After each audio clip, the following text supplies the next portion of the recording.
नमस्कार मित्रों, मैं ज्योतिषाचार्य पंडित राज जोशी आप सभी के अपने YouTube चैनल माँ विंध्यवासिनी उपासक में हार्दिक स्वागत करता हूँ। जय श्री राम, जय माँ विंध्यवासिनी। मित्रों, कल 10 मई 2024 अक्षय तृतीया की पुण्य तिथि आ रही है, जो कि शुक्रवार के दिन है। और शुक्रवार के दिन अक्षय तृतीया का मतलब होता है ऐसी तिथि जिसके पुण्यफल अक्षय हों, कभी खत्म ना होने वाले। अक्षय तृतीया इस बार शुक्रवार के दिन महालक्ष्मी का दिन है और चंद्रमा भी वृष राशि पर होगा। रोहिणी और मृगशीरा नक्षत्र में यह तिथि पड़ रही है। बहुत अत्यंत ही शुभ है माँ लक्ष्मी की कृपा प्राप्ति के लिए। अगर आप आर्थिक रूप से परेशान चल रहे हैं तो इस तिथि को आप कभी भी किसी भी हाल में चूकिएगा नहीं। कुछ एक सामान्य उपाय हैं, कुछ ऐसे विशेष उपाय हैं जो भगवती की कृपा प्राप्ति के लिए आप कर सकते हैं। महालक्ष्मी जी की विशेष सेवा आप अक्षय तृतीया के दिन कर सकते हैं। इसमें आपको करना क्या होगा, कल सुबह ब्रह्म मुहूर्त में उठिए, स्नान कीजिए, भगवती का आवाहन कीजिए अपने घर पर।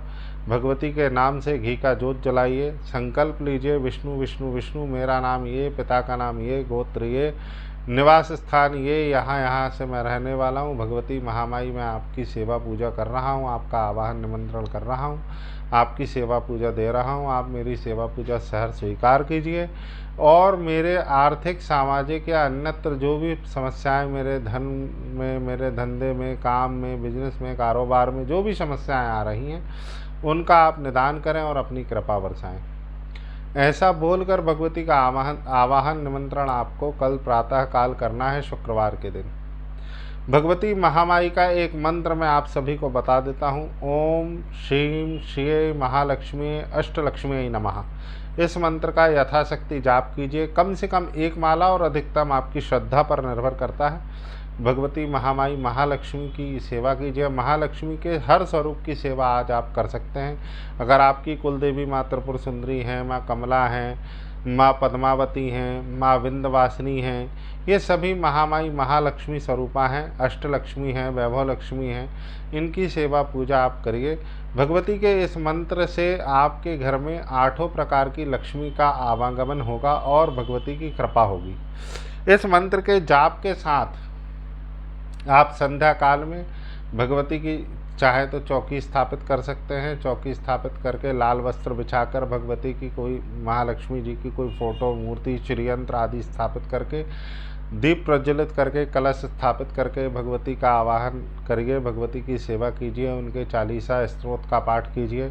भगवती की सेवा में माँ विंध्यवासिनी की 40 स्तोत्र का भी पाठ कर सकते हैं आप। कनक धारा स्तोत्र का पाठ कर सकते हैं, श्री सूक्त का पाठ कर सकते हैं। इन सभी पाठों को करके भगवती के लिए एक छोटा सा हवन करें। हवन में सामग्री जो होगी वह कमलगट्टा, मखाना, गुड़, गुग्गल, घी गाय का होगा, लौंग, इलायची, कपूर, ये सभी भगवती को प्रिय है। गुग्गल बहुत प्रिय है भगवती को, कमलगट्टा बहुत प्रिय है, मखाना बहुत प्रिय है।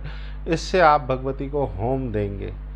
इससे भगवती की कृपा आप सभी के ऊपर निश्चित रूप से पड़ेगी और भगवती की दृष्टि आपके ऊपर पड़ेगी। आपके आर्थिक, सामाजिक जो भी परेशानी है, आर्थिक रूप से विशेष तौर से, वह दूर होंगे। धन बंधन हो, कारोबार बंधन हो, अगर किसी प्रकार का कोई बंधन है तो वह भी समाप्त हो। भगवती की कृपा आएगी ही आएगी। दूसरा, आप इसको साधना के रूप में कैसे कर सकते हैं, इसी मंत्र को आप लाल वस्त्र, लाल आसन के साथ में भगवती का जाप करके आप भगवती को मना सकते हैं। यदि आपके पास लक्ष्मी जी का कोई और मंत्र किसी गुरु द्वारा प्रदत्त है, गुरु दीक्षा से प्राप्त है, तो आप उसका भी पाठ कर सकते हैं। भगवती का हवन सेवन कर सकते हैं, पूजन कर सकते हैं। भगवती की आरती, वंदन दोनों टाइम करें तो बहुत ही अच्छी कृपा आपको प्राप्त होगी। इसके अलावा कुछ विशेष उपाय मैं आपको बता देता हूँ। जैसे कल क्योंकि अक्षय तृतीया है, तो जो भी आप दान पुण्य, पूजा पाठ या अन्यत्र जो भी क्रिया प्रक्रिया करेंगे वह सभी अक्षय फल देने वाली होगी, कई गुना फल देने वाली होगी।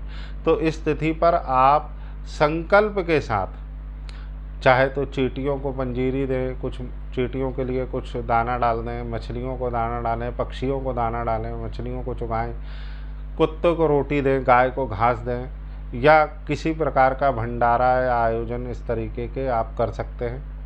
आप चाहें तो मेडिकल के इर्द गिर्द जो लोग गरीब लोग रहते हैं, जिन जो अपने परिजनों को लेकर बाहर से आए हुए हैं, परेशान हैं, उनको भोजन की व्यवस्था आप करा दीजिए, उनकी दवाई गोली की कोई व्यवस्था आप करा दीजिए, वह भी पुण्य के अंतर्गत आता है। लेकिन ऐसे सभी कार्य आप चाहे किसी योग्य ब्राह्मण को सीधा दान कर सकते हैं, किसी ब्राह्मण को भोजन करा सकते हैं। कन्या भोजन अद्भुत उपाय है। अगर आप 9 कन्या, 7 कन्या, 5 कन्या अपनी यथाशक्ति कन्या भोजन, कन्या पूजन, जिसको आप कंजकें भी बोलते हैं, उनकी सेवा पूजा करेंगे भगवती के नाम से। उनको आप चुनरी, प्रसाद, कोई मीठा, चॉकलेट कुछ भी आप अगर देते हैं तो वो भी बहुत ही कृपा पूर्वक आप पर भगवती की कृपा होगी, बहुत ही कृपा होगी। अच्छा, ये सभी कार्य लोग करते ज़रूर हैं, लेकिन इन सभी कार्यों में संकल्प नहीं लेते हैं। तो आप इस बात का ध्यान रखेंगे कि आप जो अक्षय तृतीया के दिन भगवती की सेवा कर रहे हैं, यह संकल्प के साथ होगी। अगर आप मान लीजिए चींटी चुका रहे हैं, या मछली चुका रहे हैं, या आप मान लीजिए कहीं भंडारा करा रहे हैं, या किसी की मदद कर रहे हैं, तो आप अपने हाथ में, आपको ये बात बोलना नहीं है, सार्वजनिक रूप से बताना नहीं है कि मैं ये कर रहा हूँ, ढोल नहीं पीटना है अपन को भगवती की कृपा चाहिए। उनकी कृपा प्राप्ति के हेतु आप हाथ में जल लेंगे 3 बार, विष्णु विष्णु विष्णु, भगवती मैं आपकी कृपा से आपके श्री चरणों में ये सेवा पूजा ये कर रहा हूँ। इसका जो भी वैदिक, पुराणोक्त, वेदोक्त जो भी पुण्य फल है वो आपकी कृपा से मुझे प्राप्त हो, और आपकी कृपा से मेरे आर्थिक रूप से जो भी समस्याएं हैं, जो भी बाधाएं हैं, वह चाहे नवग्रह की हो, चाहे देवी दिवाले की हो, पितरों की हो, सभी का पुण्य मुझे प्राप्त हो, इस कर्म का पुण्य प्राप्त हो, और मेरे धन के मार्ग खुलें।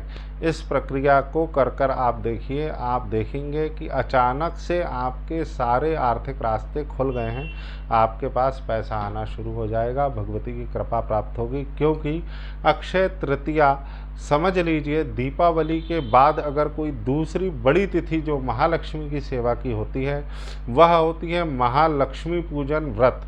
ये पितरों के समय में होती है।